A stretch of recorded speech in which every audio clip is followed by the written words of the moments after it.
Hello dear student of class 12th, this is your physics teacher and today here we are going to discuss our lecture number 4.12 and in this topic we are going to discuss, that is the last lecture of this chapter, I think last lecture of this chapter, and in this lecture we going to discuss our topic moving coil galvanometer.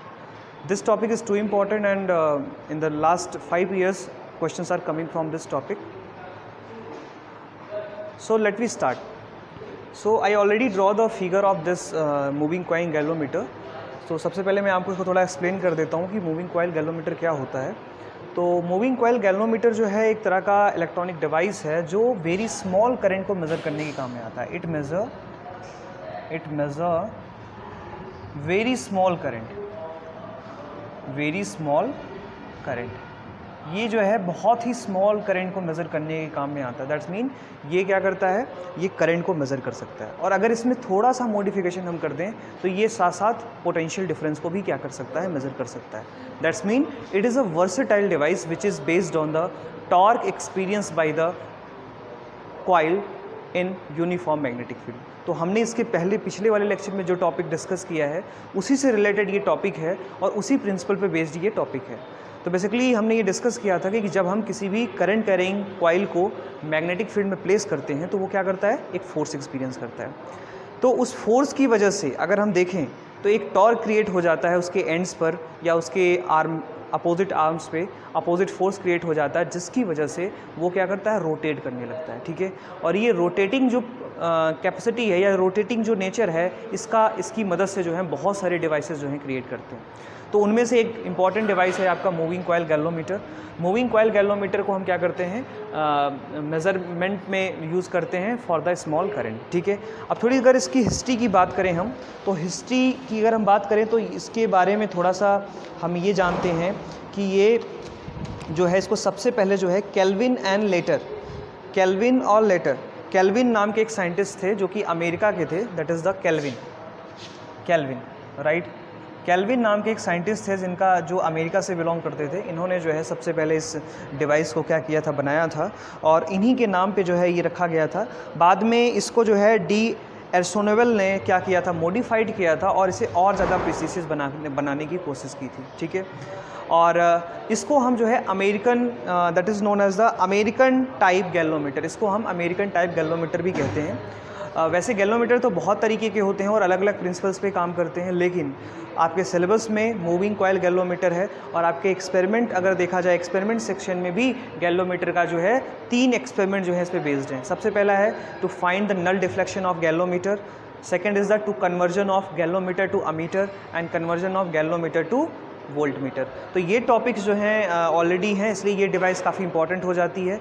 Students, मैं एक बात और आपको बताना चाहूँगा कि आपके syllabus में जितने भी डिवाइसेस हैं सब काफ़ी इंपॉर्टेंट हैं, उससे जो है हर बार क्वेश्चन पूछे जाते हैं। तो जैसा कि मैंने आपको बताया कि इसको सबसे पहले जो है केल्विन ने, जो कि अमेरिका के थे, इन्होंने इसको डिस्कवर किया था, इसको जो है पेटेंट किया था और इसको बाद में जो है डी एबल्सन ने जो है इसको क्या किया था, और ज़्यादा मॉडिफाइड किया था। तो ये इसको हम अमेरिकन टाइप गैल्वेनोमीटर भी कहते हैं। तो ये कैसे काम करता है इसको थोड़ा सा समझते हैं। देखिए ये फिगर अगर आपको दिख रहा होगा ध्यान से, तो इसको ध्यान से समझिए। ये हमारे पास ये जो साइडेड लाइन में बना हुआ है, एक हमारे पास ये आयरन का कोर है, this is iron core, this is the iron core. इस आयरन कोर के ऊपर हमने जो है कॉपर इंसुलेटेड कॉपर वायर की हमने क्या कर रखी है, कॉइल्स बना रखी है, बहुत सारी कॉइल्स बना रखी है और इसमें मान लेते हैं कि नंबर ऑफ टर्न जो है वो n है। ठीक है, इस कॉइल में कुछ करंट फ्लो हो रही है, इसमें मान लेते हैं कुछ करंट I फ्लो हो रही है। इसका एक एंड जो है वो एक स्प्रिंग के साथ लगाया गया है और वो स्प्रिंग कुछ इस तरह से है कि अगर इस पर टॉर्क लगेगा तो वो रोटेट होगी और जब इसका रिस्टोरिंग फोर्स इसके टॉर्क के बराबर होगा तो फिर से वो अपनी पोजीशन में आने की कोशिश करेगी। जैसे आप स्प्रिंग में देखते हैं, स्प्रिंग को अगर आप खींचें और फिर इसको छोड़ें तो फिर से वो अपनी पोजीशन में क्या करता है, आ जाता है। सिमिलरली ये एक, इसको हम हेयर स्प्रिंग कहते हैं। हेयर स्प्रिंग इसको इसलिए कहते हैं क्योंकि ये बहुत ही टाइनी, बहुत ही जो है बहुत ही पतला, बहुत ही थिन जो है एक स्प्रिंग होता है जिसमें रिस्टोरिंग पावर होती है और टॉर्क जब इसे इस कॉइल पे लगने वाला टॉर्क जब इसको घुमाएगा इस स्प्रिंग को तो एक रिस्टोरिंग टॉर्क क्रिएट हो जाएगा जो इसको फिर से इसकी पोजीशन में लाने की कोशिश करेगा। ठीक है, तो पूरा का पूरा जो कॉन्सेप्ट है वो इस हेयर स्प्रिंग पे बेस्ड है कि किस तरह से जो है इस पे लगने वाला टॉर्क इसके रिस्टोरिंग टॉर्क के क्या हो जाता है, बराबर हो जाता है। यहाँ पर दो हमने परमानेंट मैग्नेट्स यूज़ किए हैं, ताकि एक यूनिफॉर्म मैग्नेटिक फील्ड प्रोड्यूस किया जा सके। इधर की तरफ हमने नॉर्थ पोल लगा रखा है, इधर की तरफ हमने जो है साउथ पोल लगा रखा है, और ये एक यूनिफॉर्म मैग्नेटिक फील्ड क्या कर रहा है, प्रोड्यूस कर रहा है। इसके ऊपर ये एक्सिस के साथ, क्योंकि ये रोटेट कर रहा है, तो इसके साथ हमने जो है एक मिरर लगा रखा है, राइट। यहाँ पे हम कॉन्केव मिरर का यूज़ करते हैं, और उसके ऊपर जो है हमने मीटर लगा रखी है, और उसमें हमने निडल लगा रखी है। इसमें हमने जो एक निडल लगा रखी है, जो इसके टॉर्क के घूमने के साथ जितनी ज़्यादा करंट इसमें फ्लो होगी उतना ज़्यादा इस पर टॉर्क क्रिएट होगा, और ये डिफ्लेक्शन होगा, और जब इसमें डिफ्लेक्शन होगा तो आपको यहाँ पे शो आउट करेगा, ठीक है। इसके ऊपर एक टॉर्जन हेड लगा रहता है। टॉर्जन हेड क्या करता है, इसको बैलेंस करने के काम में आता है, ठीक है। इसके नीचे एक जो है एक स्टैंड होता है, और इस स्टैंड के ऊपर बैलेंसिंग स्क्रूज होते हैं। ये बैलेंसिंग स्क्रूज क्या करते हैं, इसको बैलेंस करने के काम में आते हैं, ठीक है। जो इसको एकदम बिल्कुल से फ्लैट सरफेस पे रखने के काम में आते हैं, ठीक है। तो ये पूरा का पूरा हमारा कंस्ट्रक्शन है जो इस तरह से काम करता है। नोट्स मैं आपको इसका शेयर कर दूंगा, उसमें बहुत सारी डिटेल में बातें की गई हैं। यहाँ पे बस मैं आपको समझाने का प्रयास कर रहा हूँ कि ये कैसे वर्क करता है। नोट्स में आपको बहुत सारी चीज़ें मिल जाएंगी कि कैसे इसका कंस्ट्रक्शन है, और भी बहुत सारी डिटेल में चीज़ें मिलेंगी। अगर इसी को मैं यहाँ पे थोड़ा सा एक्सप्लेन करना चाहूँ तो नॉर्थ पोल, साउथ पोल, इसके अंदर एक कॉइल रखी हुई है, और ये हेयर स्प्रिंग के साथ जुड़ा हुआ है। तो अगर यहाँ पे मैं फ्लेमिंग लेफ्ट हैंड रूल का यूज़ करूँ तो यहाँ से फ्लेमिंग लेफ्ट हैंड रूल का यूज़ करके मैं इस पर फोर्स की डायरेक्शन निकाल सकता हूँ।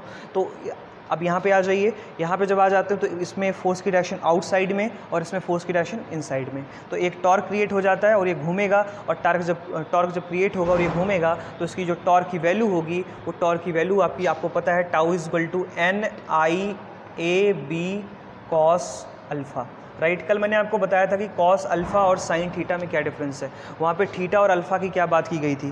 थीटा जो है वो एंगल है किसके बीच का, मैग्नेटिक फील्ड और करंट एलिमेंट के बीच का, और जबकि आपका जो अल्फ़ा है, alpha is the angle between magnetic field and plane of the loop, right. ये जो पूरा का पूरा प्लेन है, ये प्लेन कैसा एंगल बना रहा है, मतलब ये प्लेन का एरिया वेक्टर ऐसा हो गया और मैग्नेटिक के साथ ऐसा एंगल बना रहा है। तो ऐसी सिचुएशन में हम क्या करते हैं, अल्फ़ा को क्या मानते हैं, alpha is the angle between plane of the loop and magnetic field. तो मैग्नेटिक फील्ड के बीच का एंगल है और प्लेन के बीच का एंगल है अल्फ़ा, ठीक है। तो यहाँ पे कन्फ्यूज़न नहीं होना चाहिए, तो डायरेक्टली हमने टॉर्क का एक्सप्रेशन लिख दिया, tau is equal to NIABA cos alpha, ठीक है। ये रिलेशन हमारे पास आ गया। अब ये कॉइल पे जितना ज़्यादा टॉर्क लगेगा उतना ज़्यादा ये स्प्रिंग आपकी रोटेट होगी, और स्प्रिंग रोटेट होगी तो आपने शायद स्प्रिंग क्लास 11 में पढ़ा होगा कि जब स्प्रिंग रोटेट होती है तो उसका जो फॉर्मूला होता है वो होता है -kx, राइट। जितना ज़्यादा डिस्प्लेसमेंट होगा किसी भी स्प्रिंग है, स्प्रिंग को जितना ज़्यादा आप खींचोगे, जितना ज़्यादा डिस्प्लेसमेंट करोगे, उतना ज़्यादा रीस्टोरिंग फोर्स क्रिएट होगा।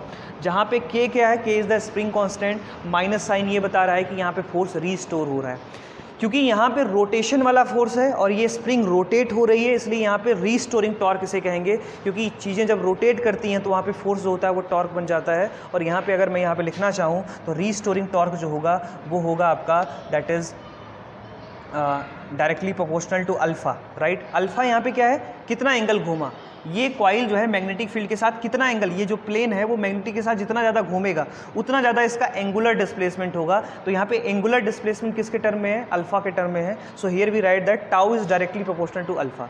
और अगर मैं इस प्रोपोर्शनलिटी कांस्टेंट को हटाऊंगा तो मेरे पास एक कांस्टेंट आ जाएगा जिसे मैं कहूँगा spring constant. So tau is equal to k alpha, ये आपका इक्वेशन नंबर 2 हो गया। So this is equation number 1 and equation number 2, right.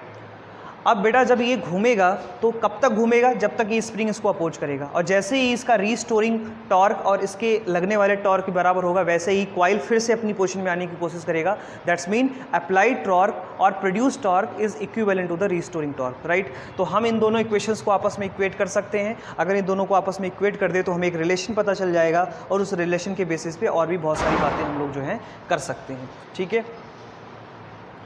सो ये मैंने 2 इक्वेशंस लिखे थे। पहला इक्वेशन मैंने आपको बताया था कैसे आया था, NIAB cos अल्फ़ा, ये तो आपका पहला इक्वेशन था जो इस करंट की वजह से इसमें टॉर्क प्रोड्यूस हो रहा है। दूसरा, इस स्प्रिंग की वजह से जो रीस्टोरिंग टॉर्क क्रिएट हो रहा है वो है आपका k अल्फ़ा, ठीक है। ये इसको इक्वेशन नंबर 2 हमने मान लिया, जहाँ पे अल्फ़ा क्या है, एंगुलर डिस्प्लेसमेंट है, ठीक है।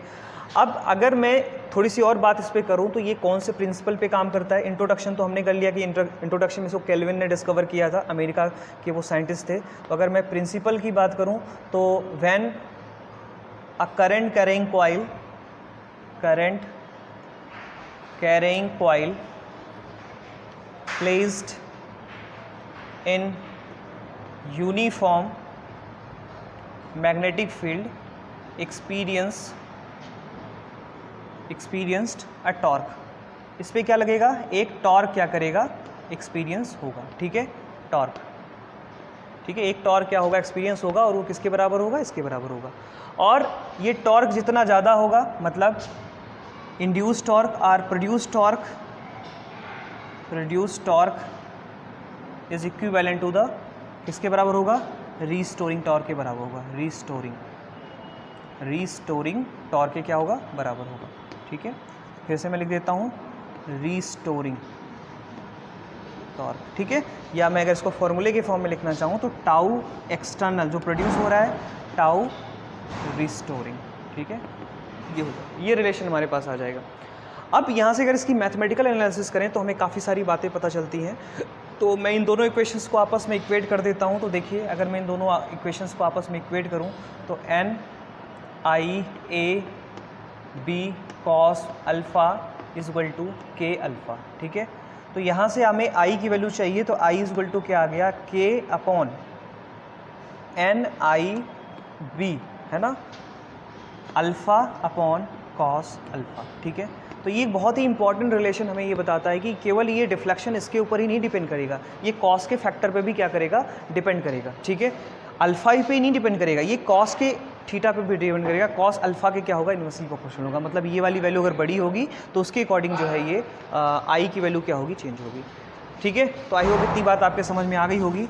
अब अगर मैं इसके रिलेशन को थोड़ा सा इस्टेब्लिश करूं तो मैं देखता हूं इसका जो प्लेन है, अब इस प्लेन की बात कर रहे हैं, हम इस प्लेन की बात कर रहे हैं, तो इसका प्लेन जो है इसके मैग्नेटिक फील्ड के साथ कितना एंगल बना रहा है, 0 एंगल बना रहा है, ठीक है।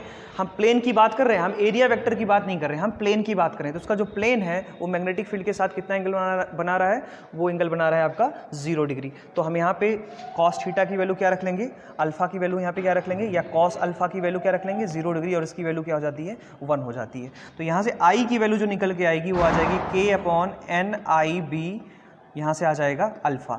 अब ये जो वाली वैल्यू है इसको मैं कांस्टेंट मान लेता हूँ, इसको मैं कैपिटल G मान लूँगा। तो हमारे पास एक रिलेशन आ गया I is equal to G alpha, जहाँ पे G क्या है, G जो है बेटा वो है galvanometer constant, this is the known as a galvanometer constant, this is known as the galvanometer constant, right. और इसकी वैल्यू क्या होगी, इसकी वैल्यू अभी मैंने आपको बताई, this is the K upon NIB, ठीक है। तो ये जो G की वैल्यू है वो N पे डिपेंड करती है, नंबर ऑफ टर्न्स पे, I पे डिपेंड करती है, सॉरी